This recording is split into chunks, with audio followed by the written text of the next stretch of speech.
এই পিঠাগুলো হচ্ছে চালের গুঁড়া দিয়ে বানানো হয়। তো দেখুন কিভাবে বানানো হচ্ছে। এখানে একটা কালার করে নেওয়া হয়েছে, আর এটা হচ্ছে কালার ছাড়া। এটা হচ্ছে রুটি যেভাবে বানাই আমরা সেভাবে হচ্ছে ডো তৈরি করে নিতে হয়, তারপরে এভাবে সিরিজে ভরে সেটাকে চাপ দিয়ে আস্তে আস্তে বানানো হয়। দেখুন রায়া হচ্ছে বানানোর চেষ্টা করছে, আর রাধুও হচ্ছে বানানোর চেষ্টা করছে। দুজন মিলে হচ্ছে এই পিঠা শেখার চেষ্টা করছে। তো এটা গ্রামে হচ্ছে যখন ঈদের মৌসুম আসে ঠিক তার আগ মুহূর্তে তৈরি করা হয়, যার কারণে এখন সবার বাড়িতে এই পিঠাগুলো তৈরি করা হচ্ছে। তো এই সিরিজে ভরে দেখেন এভাবে হচ্ছে আপনারা চাইলে গুল শেপ করতে পারেন, চাইলে হচ্ছে এটাকে হচ্ছে লাভ শেপ করতে পারেন, আর যত বেশি কালার দিবেন ডিজাইন করতে চাইলে সেটা করে নিতে পারবেন।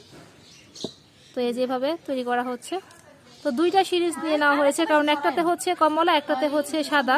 এই যে এখন এটাকে হচ্ছে আস্তে আস্তে ওই কমলাটার মতো আপনারা যখন এটাকে দেখা যাবে যে প্রেস করবেন তখনই হচ্ছে এই ডোগুলো সুন্দরভাবে ডিজাইন হয়ে বের হয়ে চলে আসবে, আর এভাবে হচ্ছে একটা পিঠা তৈরি হয়ে যাবে। তো রাধু হচ্ছে পিঠা দিচ্ছে ভাপ দেওয়ার জন্য।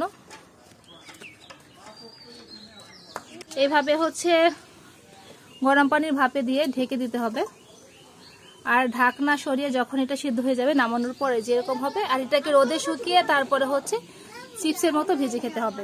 আর আপনারা চাইলে এই পিঠা সেমাই দিয়েও খেতে পারেন, খেতে খুব মজা লাগে, আর খেতে কিন্তু অনেকটা চিপসের মতোই লাগে।